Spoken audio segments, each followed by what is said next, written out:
Bismillahirrahmanirrahim. Allahu Akbar, Allahu Akbar, la ilaha illallah.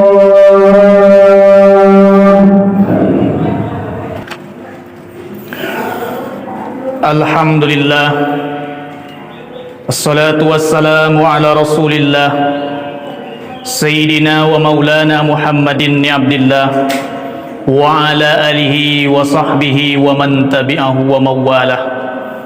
Ashhadu an la ilaha illallah wahdahu la syarika lah wa ashhadu anna Muhammadan abduhu wa rasuluh. Allahumma salli ala Sayyidina Muhammadin nabiyil ummi wa ala alihi wa sahbihi wa barik wa sallim. Faya ibadallah, usikum wa binafsihi wa iyaya bitaqwallah faqad fazal muttaqun. Faqala Allah ta'ala fil Qur'anil Karim wa huwa asdaqul qailin. A'udzu billahi minasyaitonir rajim. Bismillahirrahmanirrahim. Ya ayyuhallazina amanu taqullaha haqqa tuqatih wa la tamutunna illa wa antum muslimun. Shadaqallahul azim. Saudara-saudara kaum muslimin, jemaah Jumat yang dimuliakan Allah Subhanahu wa taala, marilah kita senantiasa bersyukur kepada Allah atas nikmat-nikmat yang telah Allah curahkan kepada kita, baik itu nikmat kesehatan jasmani maupun kesehatan rohani kita. Hari ini Allah berikan nikmat kesehatan jasmani, maka sangguplah kita langkahkan kaki kita, kita hayunkan tangan, maka sampai kita di masjid untuk melaksanakan sholat fardu Jumat secara berjamaah. Juga Allah titipkan kepada kita nikmat kesehatan rohani, maka banyak pula kita lihat di antara kita, saudara-saudara kita, teman-teman dan sahabat kita, kalau mereka mempunyai badan fisik jauh lebih hebat daripada kita, punya kondisi badan yang jauh lebih sehat, tapi tak kalah kesehatan rohani itu tidak ada dalam dirinya. Maka di hari ini ketika azan berkumandang hayya 'alas shalah, maka dia tidak akan sampai di masjid ini untuk melaksanakan solat fardu Jumat. Salawat beriringan dengan salam kita hadiahkan buat baginda Rasul Nabi Muhammad sallallahu alaihi wasallam dengan kita mengucapkan Allahumma salli ala Sayyidina Muhammad wa ala ali Sayyidina Muhammad. Saudara-saudara kaum muslimin, jamaah Jumat yang dimuliakan Allah Subhanahu wa taala, tanpa terasa hari ini kita sudah berada di bulan Safar. Kalaulah kita mau melihat dalam sejarah daripada bulan Safar itu sendiri, bahwa ternyata Safar dia mempunyai arti kosong. Arti Safar adalah kosong atau nol, tidak ada. Kenapa bisa demikian? Kata Imam Al-Murtada, kata beliau, asal mula kata Safar itu adalah kebiasaan orang-orang Arab di zaman dahulu. Ketika datang bulan Safar ini, yang pertama yang mereka lakukan adalah mereka pergi mencari makanan di berbagai tempat, di berbagai penjuru di daerah Arab, sehingga habislah makanan di tempat yang mereka cari itu, kosong, habis. Yang kedua yang dimaksud adalah juga kebiasaan orang penduduk kota Makkah Al-Mukarramah, di mana sebelum kelahiran Nabi Muhammad SAW, penduduk Makkah itu senang ketika bulan Safar melakukan perjalanan, sehingga kota Mekah itu sepi, sunyi, dan bahkan dikatakan kosong. Maka disebutlah bulan Safar ini adalah bulan yang kosong. Saudara-saudara kaum muslimin, jamaah Jumat yang dimuliakan Allah Subhanahu wa taala, lantas bagaimana kita menyikapi, mengambil makna, mengambil pelajaran ketika umur yang telah Allah panjangkan sampai di bulan Safar ini? Tak lain dan tak bukan adalah Yang pertama, jangan sampai kosong ibadah kita kepada Allah Subhanahu wa taala. Jangan biarkan hari-hari kita berlalu tanpa makna dan tanpa beribadah kepada Allah. Rasul sallallahu alaihi wasallam bahkan mengingatkan kita dalam sepotong hadis beliau. Apa kata Rasulullah? Inna asfarul buyuti minal khair. Rumah-rumah yang kosong itu, kata Rasulullah, rumah yang kosong daripada kebaikan, al-baitus safru min kitabillah, yaitu rumah-rumah yang di dalamnya tidak dibacakan kitab suci Allah, yakni Al-Quran. Kosong rumah itu. Bahwa rumah yang kosong ini bukanlah rumah yang ditinggalkan oleh penghuninya, tidak. Tetapi kata Rasul bahwa rumah itu yang kosong adalah as-safru min kitabillah. Dia kosong dari pembacaan Al-Quran. Perlu kita renungkan di hari Jumat ini. Apakah kita juga membiarkan rumah kita kosong dengan kita tidak membacakan Al-Quran di dalamnya? Maka dari hari ini, marilah kita berniat, bertekad, setidak-tidaknya, sekurang-kurangnya kita lakukan sekali dalam seminggu, kita baca juga Al-Quran itu. Paling tidak setiap malam Jumat yang kita baca adalah surah Yasin. Kita ajak anak-anak kita ajak cucu-cucu kita duduk bersama-sama di malam hari Jumat, selesai salat maghrib menjelang Isya, kita baca surah Yasin. Iqra'ul Quran, kata Rasulullah, bacalah Al-Quran. Fa inna ya'ti yaumal qiyamah, karena pada hari kiamat Al-Quran itu akan datang syafi'an li ashabih, dia akan memberikan syafaat bagi siapa yang mau membacanya. Saudara-saudara kaum muslimin, jamaah Jumat rahimakumullah. Lantas apalagi makna yang dapat kita ambil daripada bulan Safar ini? Berikutnya adalah jangan biarkan setelah kita beramal, setelah kita beribadah kepada Allah Subhanahu wa taala, kita merasa bahwa amal ini sudah benar, kita merasa amal ini sudah baik, tapi itu ternyata akhir yang kita dapat adalah kosong juga akhirnya. Bagaimana bisa? Pertama, tidak adanya ikhlas, tidak adanya lillahi ta'ala.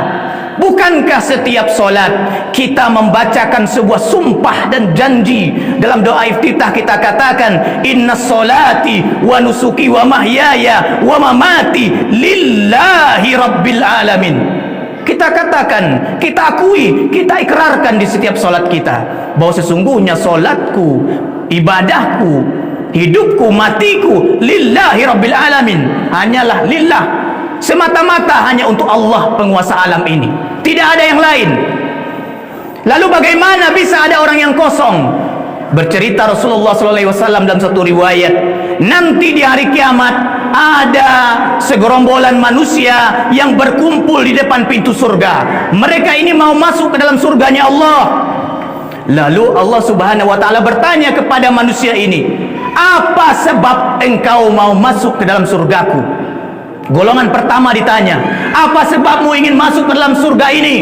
Mereka menjawab, ya Allah, seketika aku di dunia, aku adalah seorang mujahid, aku adalah seorang yang berjuang, berperang di dalam agamamu, sehingga aku mati syahid, ya Allah. Lillahi ta'ala, ya Allah, lillah, hanya karenamu, ya Allah. Tetapi Allah yang lebih tahu hati manusia, yang apa yang kita tampilkan, apa yang kita sembunyikan, Allah lebih tahu. Allah katakan apa? Kazabta, pembohong, bohong engkau. Engkau di dunia, kata Allah, ingin dipanggil seorang yang jihad, seorang mujahid, seorang pahlawan.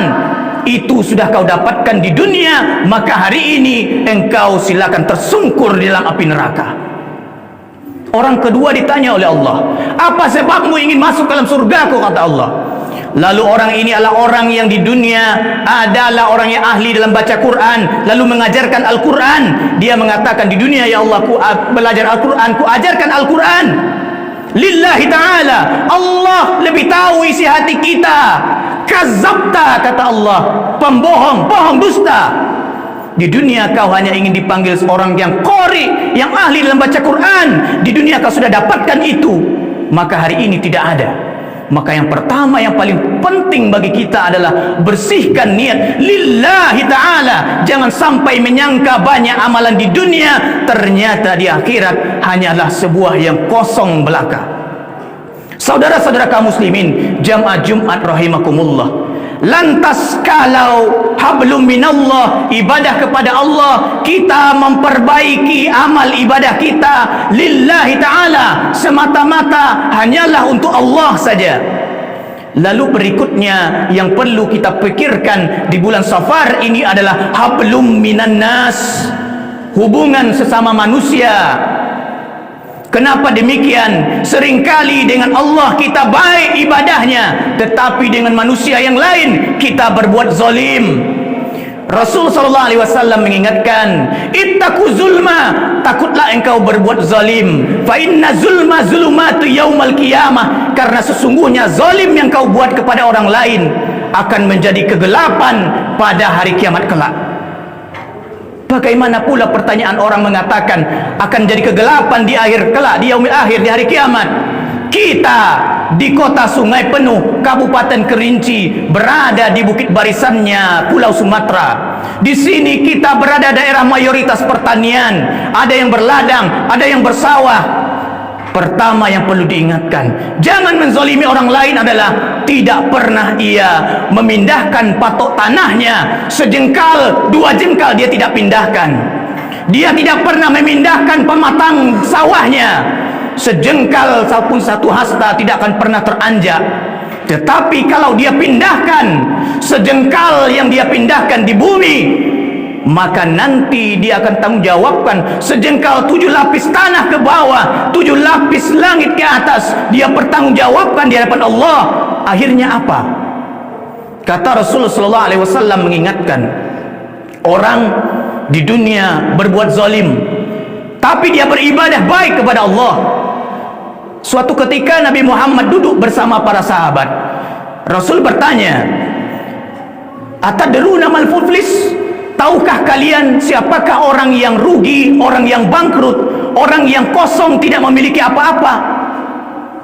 Para sahabat menjawab, innamal muflis fina la dirham wala mata. Orang yang muflis, orang yang rugi itu ya Rasul, di sisi kami adalah orang yang tidak punya dirham, tidak punya uang, dia tidak punya harta benda.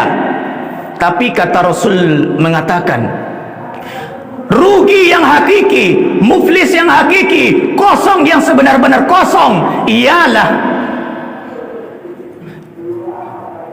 ya'ti yaumal qiyamah, ummati ya'ti yaumal qiyamah, umatku kata Rasulullah, dia datang pada hari kiamat bisolatin, dengan solat ibadahnya yang penuh dengan baik, dengan solat sunatnya, bisiyamin, dengan puasanya yang begitu banyak, wa zakatin, dengan pahala zakatnya menghadap kepada Allah, solatnya diterima, puasanya diterima, zakatnya pun diterima. Tapi apa yang terjadi ketika dia hendak melangkahkan kakinya ke surga? Tiba-tiba ada orang lain, seorang manusia datang menuntut kepada Allah, ya Allah, qad sami'ta haza ya Allah, ini manusia ya Allah, di dunia aku ingin menuntut keadilanmu. Di dunia orang ini telah mencelaku, memfitnahku. Di dunia telah mengambil hartaku tanpa hak. Di dunia telah menyakitiku tanpa hak. Di hari ini aku ingin menuntut balas ya Allah, ingin menuntut keadilan. Di hari itu, di hari kiamat, kita menyangka bisa membayar orang dengan harta. Tidak ada lagi harta. Ingin membayar dengan uang, hari itu tidak ada uang. Lalu apa yang terjadi? Akhirnya amal yang dibawanya begitu banyak, solatnya, puasanya, zakatnya, semua amal itu dipindahkan, ditransferkan, diberikan kepada orang yang pernah disakitinya. Lalu ternyata masih banyak orang yang di dunia yang dia sakiti. Banyak orang mengambil semua amal ibadah itu, akhirnya kosong sudah, tanpa tersisa. Tak ada lagi amal yang dia bawa. Bahkan masih banyak orang yang menuntut. Akhirnya dosa orang yang menuntut pula yang diberikan kepada orang yang menzalimi ini. Saudara-saudara kaum muslimin, jamaah Jumat rahimakumullah, maka makna bulan Safar ini adalah jangan biarkan amal ibadah kita kosong pada akhirnya. Yang bermakna Safar berarti kosong. Kita ingat dengan baik bahwa jangan sampai kita menyangka ibadah sudah benar, ibadah sudah banyak, sedekah sudah banyak, ternyata tidak bernilai apa-apa, hanyalah sebuah catatan kosong pada hari kiamat kelak. Aqulu qauli hadza wastaghfiruhu innahu huwa ghafurur rahim.